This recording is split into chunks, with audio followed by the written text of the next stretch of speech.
Okay, welcome. It's great to have you along. My name is Matt Kaufman. As you can read there on the screen. I've got Kaleb Beyer with me. Kaleb is our marriage and family specialist here at ACCFS and does a lot of work in this area of marriages and the intersection of trauma. So we're glad to have you along here, Kaleb, today. So the title, as you can read it there, is The Impacts of Trauma on Marriage. That's what we're going to be addressing. And I just want to even notice how specific this topic is. We're going to really be looking and spending the bulk of our time on the impacts that trauma has on marriage, so that we are aware of it. We understand when trauma is speaking in the marriage, you might say. Another topic that we all have vested interest in is what do we do about trauma? And while we may at the end, we're going to talk about moving forward, and Kaleb, you're going to touch on that. But we do want to set the proper expectation here on the outset that we've got lots of good resources on dealing with trauma. I believe Ted Witzig's got 5 Ways to Beat Trauma, and there's other things out there, podcasts and such. So there is help in that specific area. And we'll touch on that here towards the end, but I want to say at the outset, as we start, the impact of trauma on marriage. How do we know when trauma is speaking? Just to set this up, Kaleb, as we go into this, sometimes the past is in the present, isn't it? Yeah. And I know you and I have had conversations on a number of different topics whereby the past is in the present when it comes to marriage. Sometimes marital struggles really stem from past, and that should help inform us, I think, to sometimes realize that this argument that we're having or this difficulty that we're having is not so much about what is in front of us, but might be as much as what is behind us. Kaleb, anything that you want to share on that aspect? That's pretty expansive. Yeah. Well, good afternoon. It's good to be with you here. And on this topic about the past being in the present, Matt, we don't learn how to love or how to engage in vulnerability just after we get married. We've had multiple interactions throughout our life, beginning in our family of origin, other relationship, friend groups, that throughout life, we are having these interactions that are forming what it's like to be vulnerable in relationship, what it's like to hurt, and how do I walk through that hurt. And all of those are kind of learning grounds, if you will, as we step into the marital relationship. And so kind of an example, Matt, I want you to think about something. And this idea of learning from the past and the way that we interact with each other actually forms expectations for how we will interact in the future. So let's say tomorrow morning I show up to the office, Matt, and I come in and I'm whistling, and I come in your office and they say, Matt, I'm so happy to see you, and I pat you on the back, and what would you think? I would want to know the story. Because that doesn't happen every day. Yeah, you wouldn't expect me to interact with you in that way. Perhaps someone else you know, but I may walk, by your office, say, hey, Matt. But that is an example of, again, through these interactions that I've had with you, Matt, there's a certain level of expectation for how I might interact with you in the future. The same is true.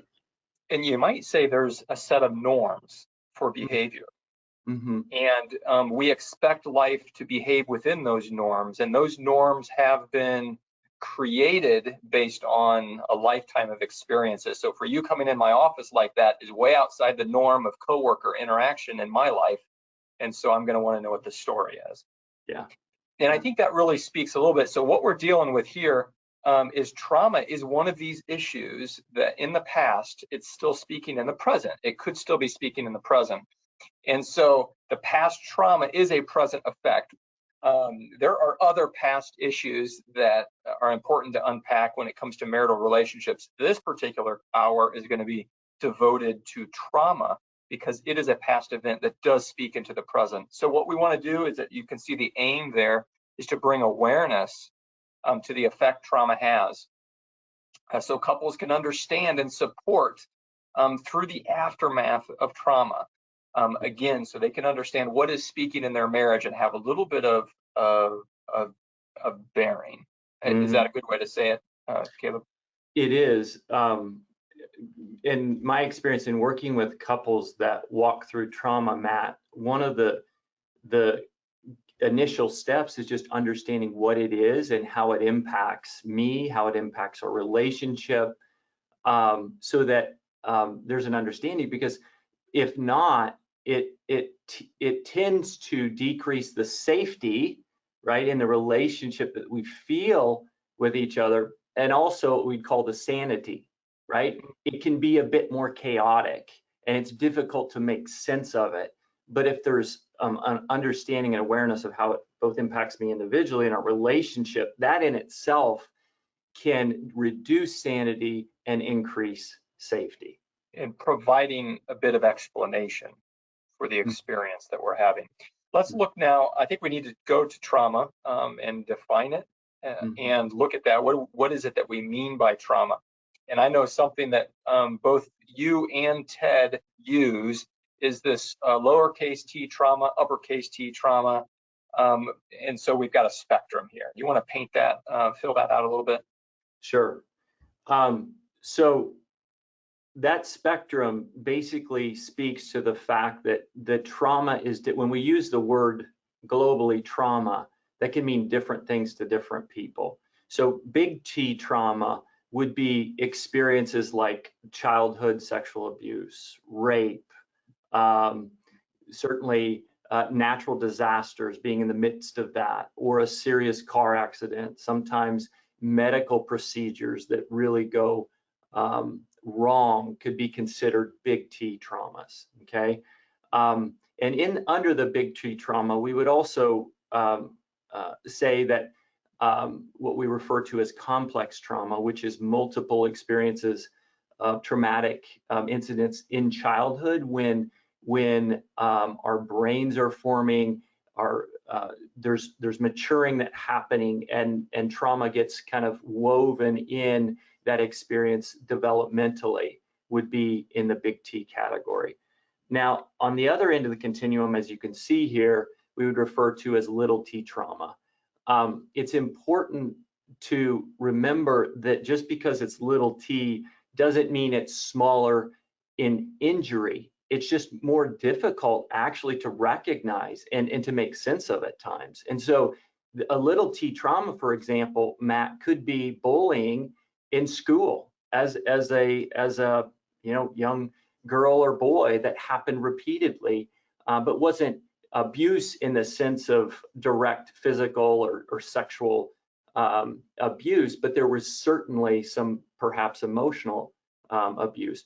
A little T trauma can happen relationally in our marriage relationships when we refer to them, or in marriage therapy, as what's called attachment injuries.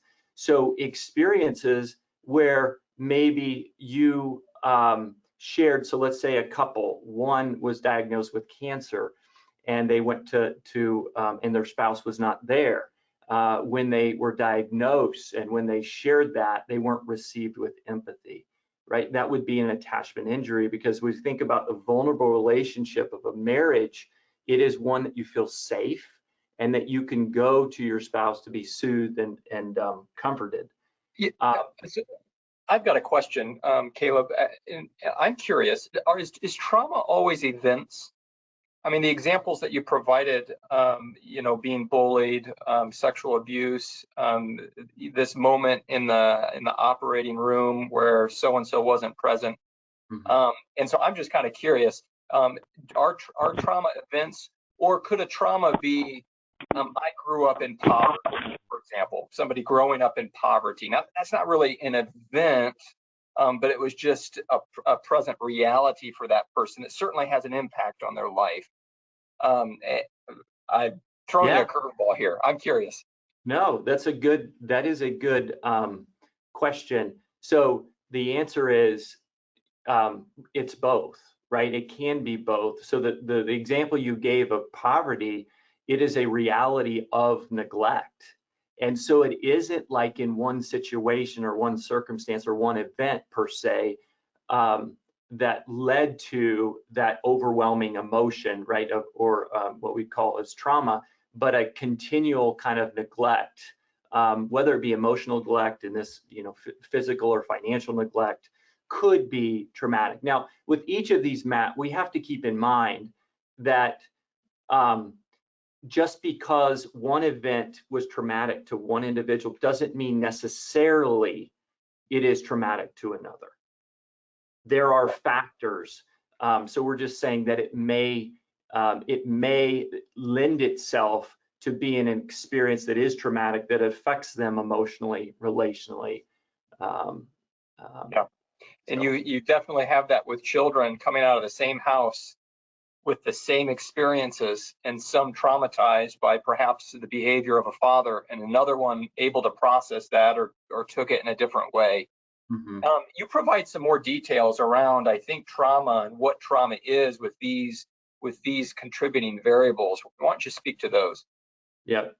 So there's a couple themes that are common among what we call traumatic events, and so one is intense, overwhelming fear. Okay, it's important to keep in mind that it doesn't necessarily mean that it actually even happened to you. The event happened to you, for example. It could be, for example, someone close to you that you were aware of being in a serious accident, for example. But your system, meaning your nervous system, was overwhelmed with intense fear, right? And shocked your system, so to speak. The second piece is a sense of helplessness, that in the midst of that fear, there is an inability to respond. One feels helpless. One feels outside of the ability to have control over a situation or circumstance. Again, this doesn't mean a specific necessarily event. It could be threats. So for example, in situations where there is abuse in relationships, even threats of violence can be considered traumatic, even though, for example, domestic violence didn't happen, right? Because there's an intense fear, there's a sense of helplessness to control or to stop, even when the event didn't occur. And the third component there is a sense of aloneness. God has created us to be in relationship. And really what they find, it's interesting, after traumatic events, those that have a sense of others around them to comfort and soothe are able to overcome much more quickly than those that feel alone and that have a sense of aloneness. So that idea of being alone in the fear is what is also so overwhelming and what leads to trauma. And Matt, it doesn't mean physically present, right? When we say aloneness, someone could be present, but they're not engaging and protecting and with me emotionally. Does that make sense? Sure. Yeah. Mm-hmm. Yeah. So let's look at then, we want to look at what does trauma look like in marriage, right? And what are the effects of trauma on marriage? Now we're going to split this into two parts. The next slide is going to talk about between spouses, but this first slide here, Kaleb, there is an understanding effect that it has within one's self. And so you're going to kind of focus now in on the individual, and then pretty soon we're going to look at the couple. Mm-hmm. Yeah.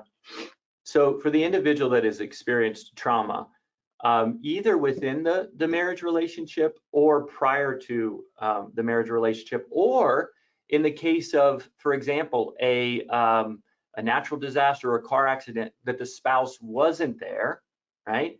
But they experienced a traumatic event, we would expect these. So the first is re-experiencing, meaning there is a playing kind of over and over, whether it be images, whether it be emotions internally, whether it be reoccurring intrusive thoughts and fears that can flood the system. This can come in the form of dreams or nightmares. That's not uncommon. after a traumatic event that they can experience, thoughts, internal kind of just times when they are caught off guard by flooding emotions, when they're re-experiencing, for example, if it's a car accident, that they're near the site and they're re-experiencing going through that same kind of event again. Trauma really makes such an impact to the brain, such an impressive impact to the brain that effect lingers. Yeah. And it forms maybe the way we think about things, the reactions we have about things, the pathways our thoughts go regarding things. It does. It's there's a part of our brain that is responsible for moving short-term memory to long-term memory. And when a traumatic experience happens, it creates a barrier such that that memory continues to be in the short term. It doesn't mean it's explicit that I know it, but it overwhelms the brain such that the brain's work is to put it in a filing cabinet. When you and I have an experience, that it's like, oh, we can put this in a filing cabinet and retrieve it at any time. Well, what happens with the trauma memory is it pops up even when we don't ask it to pop up, right? It just pops up. And that's representative of a traumatic experience or memory. The next is numbing and avoidance. You can imagine what it's like internally, right? When we're being bombarded by intrusive thoughts or images or feelings that come in uninvited, that our system can get overwhelmed. And so the tendency is to avoid anything that would lead to that, right? That's a natural response. And so even, so for example, in the case of marital relationships, if there was prior physical or sexual abuse, even those things that in relationships where there's no trauma, physical touch, for example, can lead to something that's avoided because of the hyperarousal or the triggering that happens. And the unwanted memories. The unwanted memories. So speaking back to your metaphor of putting those memories into long-term file storage, which is the healthy way to deal with life, our shortcut reaction is to simply numb or to avoid. And that's kind of a way to cope since we can't get things into the proper filing mechanism. Is that fair metaphor there? It is fair. Yep. And it's unfortunately it doesn't work well because emotion in itself, by the way it's designed, is to emote, right? So there's a conscious decision of suppressing that negative emotion, which is a really difficult dynamic for someone who has walked through. So what you're really having to do in order to numb and to avoid is we have to turn off other important parts of ourselves, emotions, for example, which is not going to bode well for healthy relationships because now I've got to dial down those things that I need present. Right. Yes. Yep.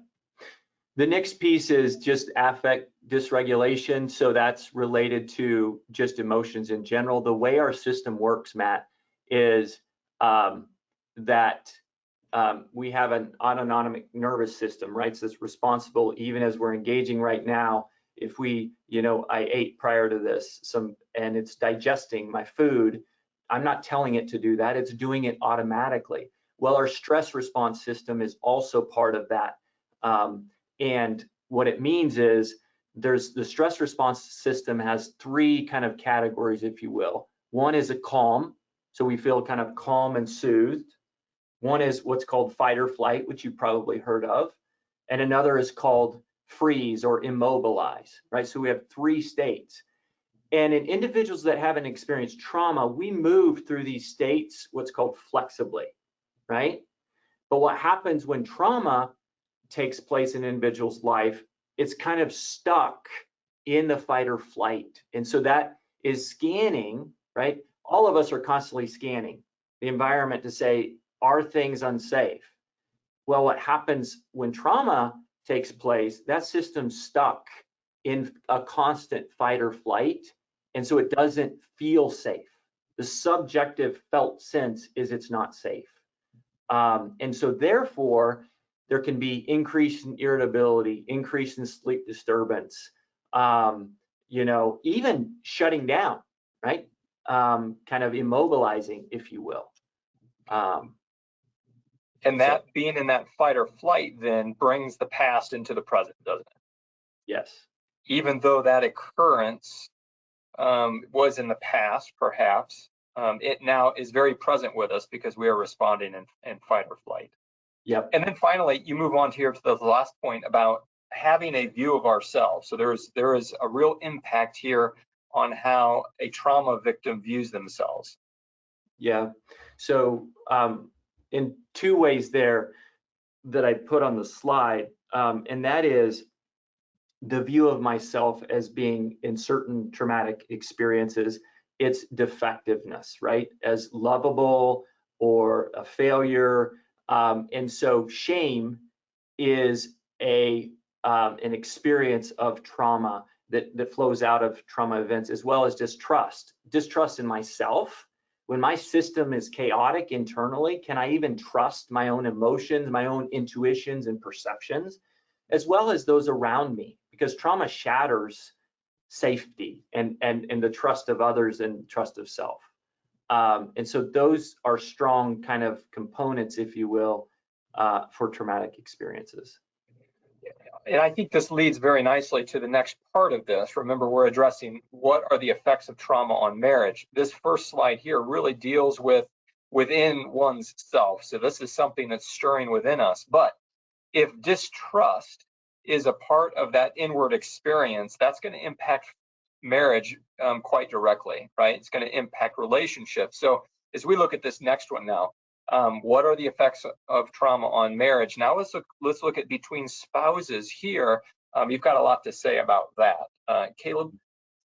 Yeah, so the first one there, emotional eruption, seems quick and chaotic. Again, as we're thinking about the impact of the individual and how their system, right, has been impacted, one of the things that we notice as a theme within marriages where there's been trauma is that there's a sudden or chaotic kind of response. What we would see would maybe on surface level would seem out of proportion to what happened, right? The intensity of the emotion that comes perhaps seems out of proportion, but in context, it certainly isn't, right? As we account for the past and the things that have happened. Now, this doesn't necessarily, yeah. When we think of being unreasonable, right? Which in a relationship, in a marital relationship, very often, right? Honey, this is unreasonable. You're being unreasonable. Is certainly one of those things that come to the surface, and you're suggesting that that would be very typical of coming from a traumatic past. Yes. Yep. Even so, if I were to give an example, Matt, a couple where one spouse experienced what we'd consider trauma in their childhood, where there perhaps was their primary care figure, right, individual mother or father, wasn't present, and emotionally wasn't there for them, right? So they didn't experience that sense of, they actually experienced abandonment emotionally. So what happens when their spouse comes home 15 or 20 minutes late? What might happen, right, is intense feelings of rejection, right, that perhaps stem from childhood, and therefore the intensity of the emotion that flows out of the present seems out of proportion for their spouse being 15 minutes late. But in light of the context of what happened, certainly it makes sense. Right. Yep. And let me give you another example when it comes to betrayals, because again, trauma can happen within the relationship. So let's say pornography, okay? Let's say one spouse has been either addicted or engaging in pornography or acted out sexually in some way. And so what can happen, again, present triggers of seeing a spouse looking on the phone, for example, right, can lead to a trigger that either externally leads to anger, externalizing and emoting pretty intense emotions and fear, or on the other end, just locking up, shutting down, right, internally. And so that's kind of that emotional eruption seems to be. So trauma affects how we make meaning of our present. Mm-hmm. Yeah. What does it mean to see my spouse on his or her phone? Mm-hmm. What does that mean? Is going to be affected by that experience. Absolutely. And that's just one example out of 1,000. Yes. Yes. Yep. Next, feelings of helplessness and hopelessness. So again, if you think about particularly, Matt, when the trauma has impacted in the marriage relationship, there is no relationship where there's a higher amount of vulnerability than in our marriage relationship. And what feels so helpless and hopeless in those situations when I've been injured or wounded, or the trauma has been born from my spouse, is that is the same place that I go for safety, for comfort, for soothing, that also is the place of danger. So that dynamic in itself sets up a bit of feeling of helplessness, really for both individuals.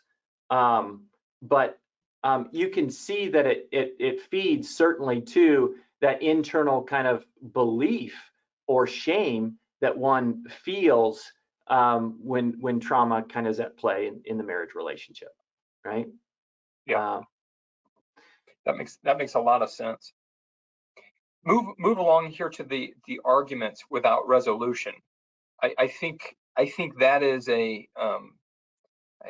think that's something that we can all understand at face value, but say a little bit more about why that is. Yes. So it goes back to what we were talking about a little bit about the fight or flight. And so what happens is when trauma is at play, arguments can turn into wildfires pretty quickly. Okay.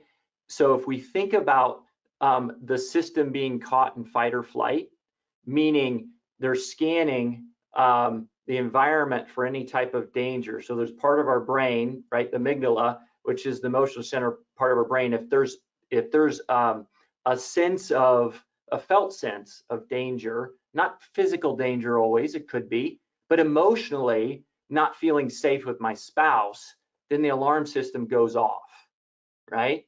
And when the alarm system goes off, it floods the body of the individual with intense emotions or shuts it down. And so what happens when arguments come up, and it's a kind of a flashpoint, if you will, it's difficult to move through those in a way that leads to resolving or making sense of. Okay, because the other factor here, Matt, is when we're in that fight or flight, it affects our perceptions, right? And the way that we're making sense out of what just happened, as well as is the individual that doesn't experience trauma, is they perhaps feel caught off guard, or they're wondering, where did this come from? And so even thinking about stepping into the conversation again, let's say it's about finances, brings already a revved up feeling moving into the conversation, right? Which inhibits the ability to process information in a way that we feel safe and that we can have flexibility, right? Yeah.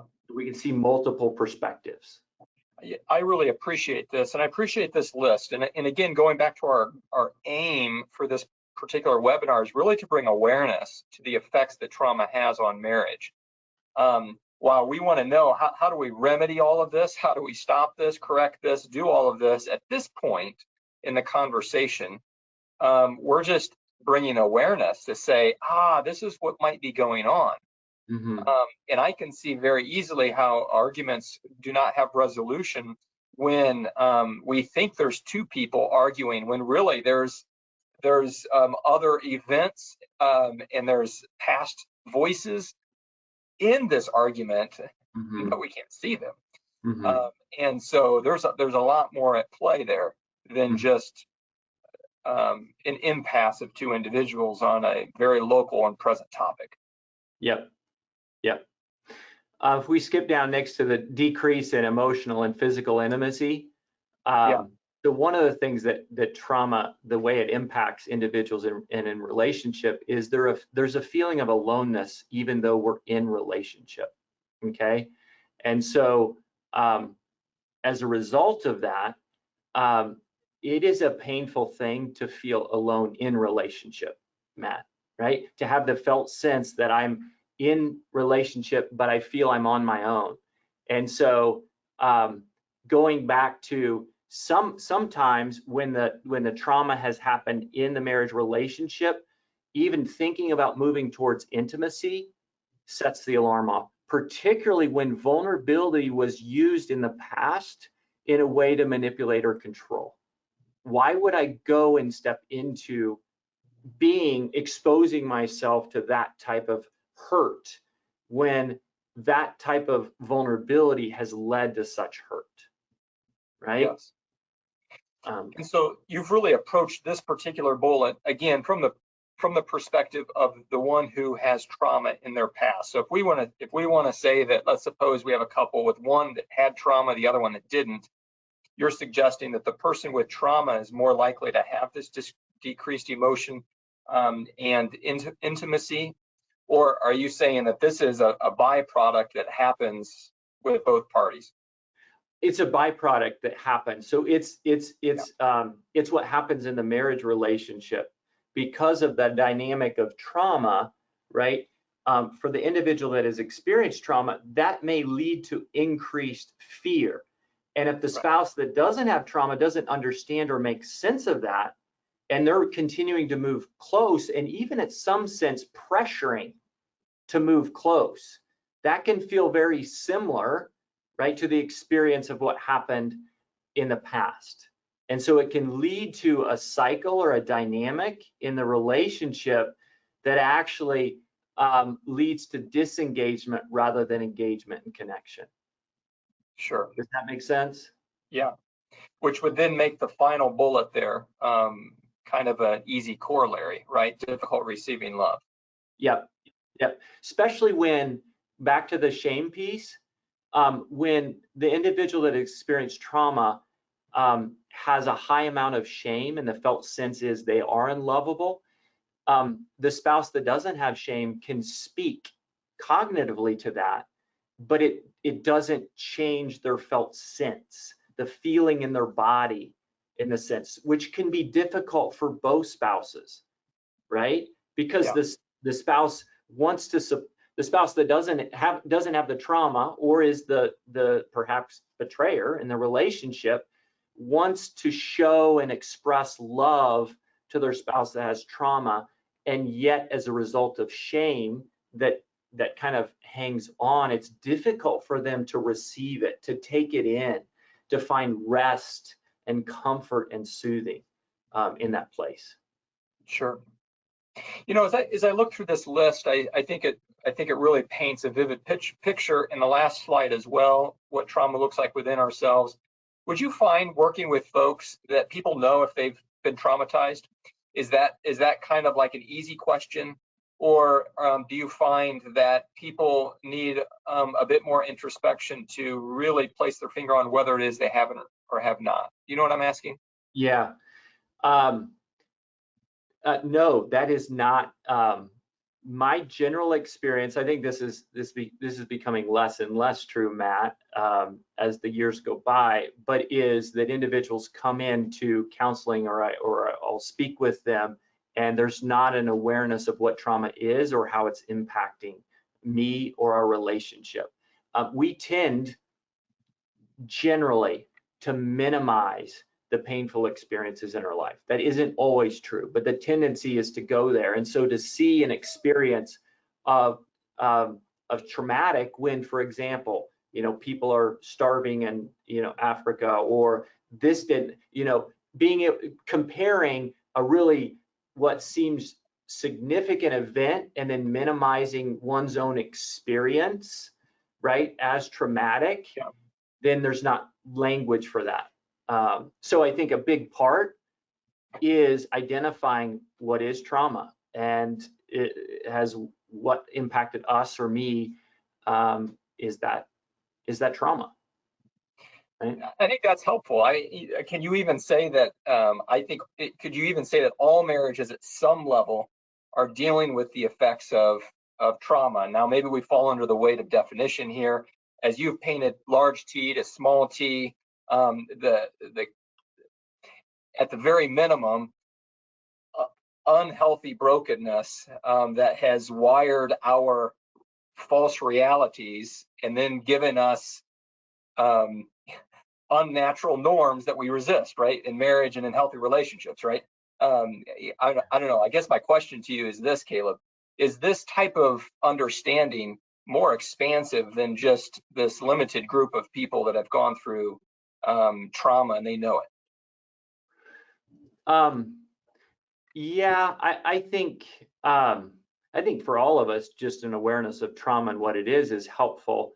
Often I think I don't know if I'd say if every relationship has trauma. Certainly there's injuries and what we'd refer to as, I've said it in this webinar, attachment injuries. So for example, moments when I was vulnerable with my spouse and it led to hurt rather than connection. Those certainly happen, and that certainly impacts the way that we relate to each other and the vulnerability that we have with each other. Yeah. So on the next slide here, Kaleb, you really go to kind of looking at what this effect looks like. The way this slide is laid out, it appears like there's something cyclical going on, maybe some cause and effect between some of these elements. Why don't you unpack that? Yeah. So this is a cycle, as you can see on the slide. So if we walk through this within a marriage relationship, and starting at the point of the lack of connection, okay? So there's a sense, again, of increased feeling of aloneness, perhaps that leads to, triggering or engaging in ways to cope with that's not bringing it into relationship. But in the sense of a lack of connection, what it does for individuals with trauma is it triggers traumatic stress, right? It triggers the system, right, to be hyper aroused, perhaps to re-experience other times when they felt alone or vulnerable and on their own, increases fear, perhaps avoidance, right? All those things that we talked about earlier, that how trauma affects an individual, which then leads to relational distress, right? The way it plays out in relationship is that it leads to relational distress, which leads to what? Lack of connection. Right. And so one of the really important pieces in working with couples is to begin to identify, how is trauma at play in our relationship? How does it play itself out? How do we get caught in this cycle? Because trauma is the enemy, not our spouse. How is it that a couple that loves each other so much gets in a pattern where it leads to what seems to be more and more disconnection, which is painful? Right. And so, again, back to the awareness piece and understanding how this plays out and how it can be frustrating and a sense of helplessness for both in the relationship, I think is an important piece. I think that makes a lot of sense. And the phrase that comes to me, Kaleb, is that we start reacting from reactions, and instead of main causes. Let me give you this example.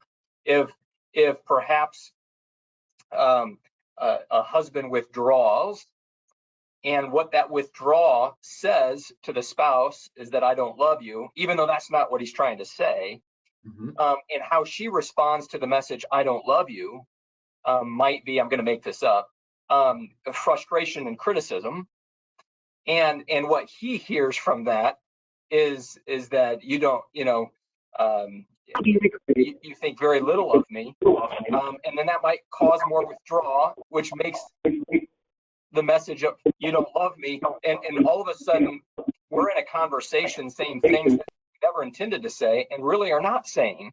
Yeah. Except for that's the way they are being read, and we get in a reactive cycle that's not helpful. Did that make sense? Yeah, absolutely. It is the back to your point of reacting to a reaction, right? Reacting to one's just stress that maybe comes out in a way that's misinterpreted. One of the things that trauma does is it mixes the signal. So you ever played that communication game? You know, where you tell the next person down the line Sure. this, and by the time you get to the end, that's what trauma does to communication in a marriage. Yeah. Which is really difficult, right, for both spouses. And I think when we're aware of that there's something else at play here, it can be, yes, that can be hard and painful, but it can be helpful to say, hey, this isn't about you or me. This is about something else that's at play that's going on. How can we come around to make sense of what sets it off? Okay, so now we're getting to that moving forward part, you know, as you talked about having a conversation about this. And really, this webinar is really about everything that you laid out here, Kaleb, the impacts of trauma on marriage. Can you taste it, smell it, see it? Does it make sense? Do we recognize that even though this is a two-way argument, there's actually a third person here, and it's called trauma. And so there's a lot of confusion, but you've just mentioned kind of this concept of what moving forward looks like. And we desperately want to know what moving forward goes and looks like. And I'm going to paint two different categories, two different bins. Bin number one is dealing with the past trauma, going back there, you know, grabbing them by the lapel and figuring it out. And then number two being, I don't know, it was back there, and let's moving past the trauma or coming to a place of acceptance. So those two bins make sense. Mm-hmm. And so why don't you give us just some counsel here about what that looks like in those spaces? Yeah. So the first bucket there, dealing with the past trauma, this is the sense of really stepping into and engaging the process of moving through trauma, right? In that sense.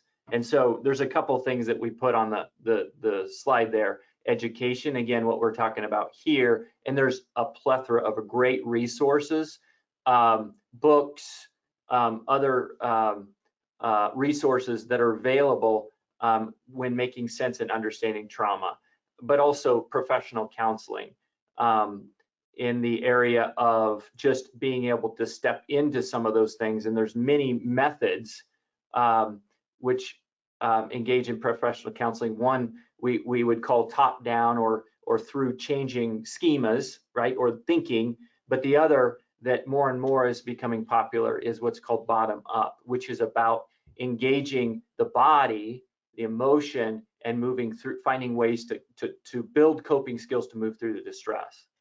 So does that make sense? That's helpful. And let me ask you this question, Kaleb, just out of total curiosity. If a person's gonna really deal with the trauma in their life, do they have to take it head on? Is ignoring it a possibility, or is the way forward dealing with trauma is to say, I need to take this sexual abuse that I endured and I've got to deal with it head on, and we need to get the right people involved to really lay this at rest. Does that make sense? Is there a passive way through trauma? Is my question, Kaleb. It depends on what kind of life that you're looking for, right? And what impact. That's a beautiful response that needs a lot of explanation, Kaleb. Okay. Well, what I mean by that, Matt, is so in answer to your question, I would say no, we can't take a passive response to trauma, because to do so is to ignore that it's present. Okay. Right. Now, at the same time, everyone that experienced trauma doesn't mean they necessarily need professional counseling, right? In fact, the way God has designed relationship ideally within the marriage relationship, when there is safety, that some of those pieces can be worked through. However, we'd also say that some of the roots of trauma are sometimes so deep that actually stepping into professional counseling to kind of move through those can be a helpful thing, right? Yeah. But passiveness, I don't know that it can be engaged, but it doesn't work real well, right? Thanks. You answered my question. Let's look at bin 2 then, accepting the trauma of the past. And so we're looking at a situation that says, okay, is my life tied up in solving this thing, or is there a way that we can move forward today, right now? Can we move forward today at some level, and what does that look like, even though we've had trauma in the past? Yep. So the first thing that we would say in this area, Matt, is awareness. Okay, part of the reason for even this webinar is to bring awareness for what trauma is, how it impacts me, how it impacts my spouse. And so awareness is both individually within myself, right, as well as how it plays out in our relationship. Now, this isn't just cognitive. This isn't just fueling my mind with information about trauma. It is awareness of what sets it off. What's the cue, either in myself or in my spouse, that leads to these kind of flashpoints, that leads to trauma showing up? And can I maybe even fill it out with an example based on what you've said there? Understanding that in a tense argument, for example, that there's more happening here than what's present here.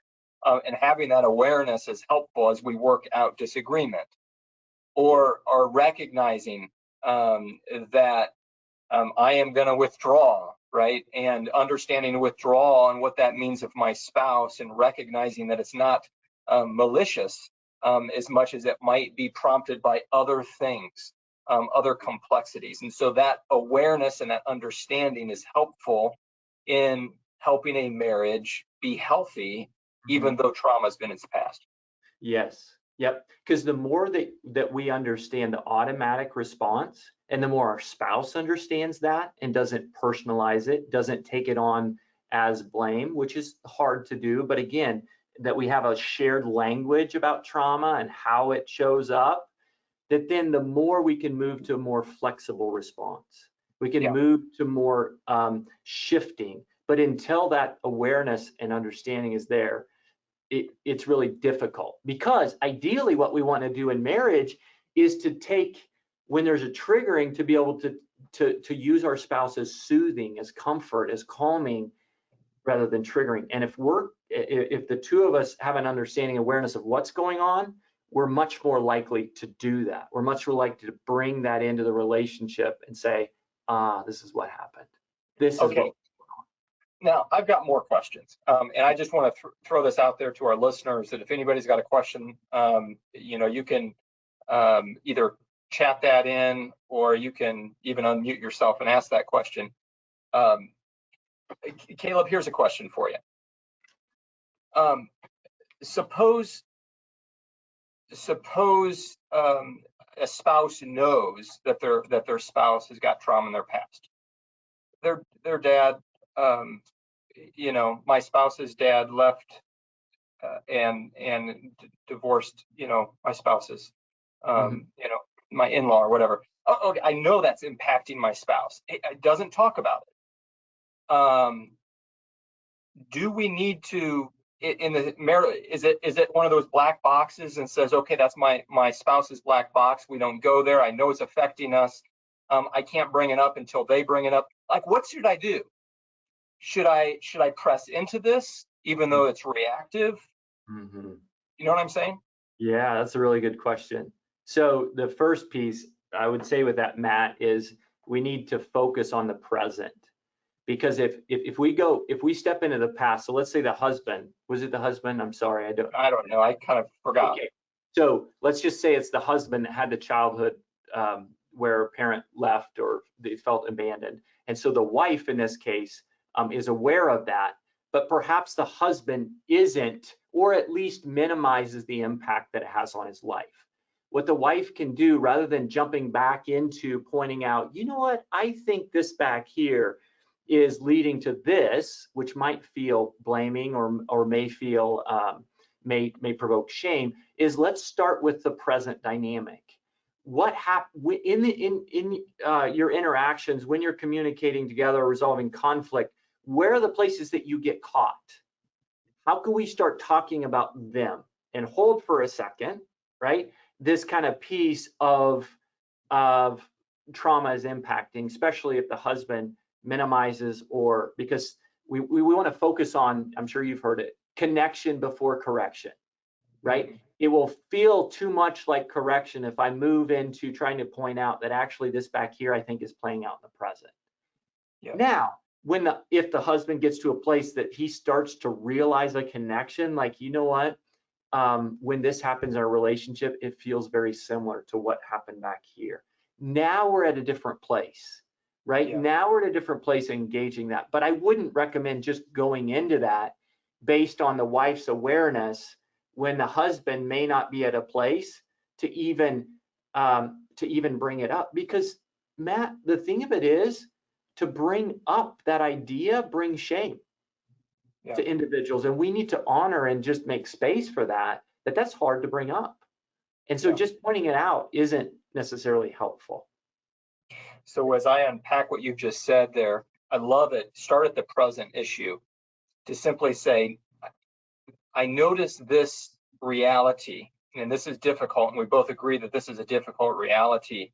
Working at that level and suggesting, do you think this has an impact or has a source in this area of your life, and allowing the conversation to go from present to past rather than just going to the past.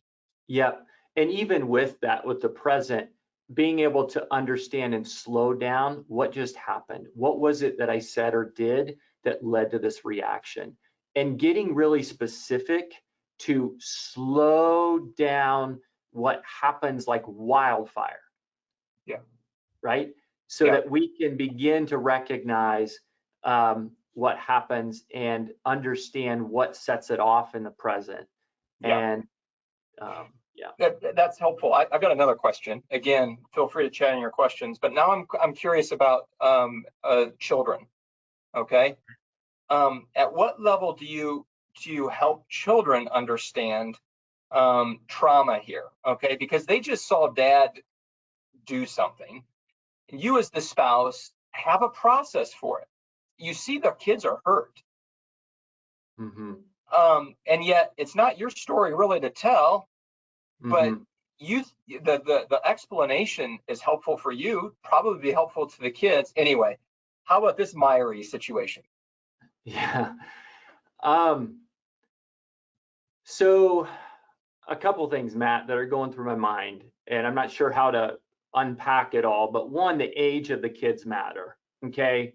Developmentally, if we're talking, under 7 years old, 8 to 7, we would approach them probably different. We would, not probably, than someone who's a teenager. But so I guess some general considerations might be helpful in this area. One is we can't prevent it from happening, right? Because the more that we try to stop it, the more that trauma manifests itself, okay? In the sense that being controlled or going into a rigid response. What we can do is to say, hey, you know what? First of all, mom or dad really doesn't want to respond this way, right? This isn't like with trauma. It's not like I wake up one day and I really want to do this, right? I'm really thinking about. The second thing is, this isn't about they are not causing. We really need to come around the kids so that, again, this is probably for older kids, that they begin to recognize and understand that they are not responsible, right, for mom or dad's. Let me just, that was excellent, Caleb. Let me summarize really quickly. And because you've brought up a couple times having a vocabulary of trauma that you can talk with your spouse about, and now expanding that to the kids, age appropriate level, but you've also said you don't have to get into the details, just to simply say there's more happening here than what you saw out of dad. You'll understand in time. Mm-hmm. I think goes a long ways in constructing that understanding of the child rather than the child coming up with all of their understanding on their own. Mm-hmm. And I think that's powerful. Arlen just jumped on, so he must have something to say. Arlen? Yeah, no, thank you. We just had a question chat in, and I think it's a great question I want to bring to bear. Is there a way, here's the question that was asked, is there a way to recognize little t trauma as it happens? Or is it just usually played out in future reactions? Is something that's traumatic just played in future reactions? Like in that present moment, can you start to recognize? Do I have to wait till the collateral damage happens in order Right. to stop it? Right. Yeah, that's a really good question. I don't know that there's a way in the moment that we can identify it. I do think as individuals, so it makes me think a little bit about bids for connection. And the more that we educate ourselves and be aware of being present and responsive to each other and how important that is in a relationship, we can do a preventative measure.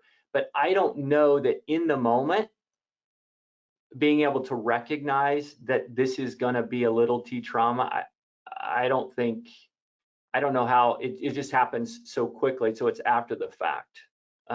Sure. But sure. Yeah, but I think. Well, can we, so if it's one thing to not know it's coming, is there a level set or a skill set to know that, that just happened at work today with my spouse? That's going to be impactful because I know him and I know, you know what I'm saying? So if knowing ahead of time, maybe not, but can we know quickly in the past? Well, one of the things I think about here, Matt, is that we are present and understanding that, you know what, when we are stressed or we just don't respond well, that actually does matter in relationship. So bringing that back around is what we call repair. And repair is important. We're all going to have disconnects, right? In fact, for kids growing up, they say 30% of the time, if they have responsiveness in their parent figure, they will maintain a secure connection, right? A secure attachment style, which is not a lot of the time. So as couples, being aware of when I miss cues or when I just miss it, and I can come back around and say, you know what, honey, the other night when I came home, I'm sorry, I wasn't responsive when you wanted to talk about this. And I know that's really important to you. And I'm sorry, I was stressed and it was my fault. Can we talk about it tomorrow night? That's a repair. Then I'm able to say, you know what, you do matter. And I realize I got it wrong back here. So can we spend some time now? And so those repairs are important, critical for healthy relationships. The healthier level of emotional interaction that a couple has in general, the more quickly that kind of the radar is going to go off to say something's not right here. You know, we normally have very safe, free-flowing discussion dialogue, and I'm catching something, you know, that I maybe need to gently, in the present, probe into without automatically assuming there's a deep thing there. One more quick question came up before you to close, if we could. Just there was for just a little bit more when you say bottom up dealing with trauma, you know, that idea of that growing movement to deal with it in that way. Speak to that just a little bit, Kaleb, in 30 seconds. What does that mean? So senses, beginning with our senses first. So the way the autonomic nervous system works is emotion comes before thought. And so what they find is if we can learn to be aware, when trauma happens, we move away from our body because that's a dangerous place to be when it feels chaotic and we feel helpless to stop it. So bottom up is us learning ways to be in our body, to be present with what comes up, which is the place we want to move, from. But that's helpful in quieting ourselves and calming and soothing the fight or flight response in a way that then our thinking is more clear. Okay. Yep. Yeah. We're right at the top of the hour. Kaleb, why don't you finish with this slide here in front of you?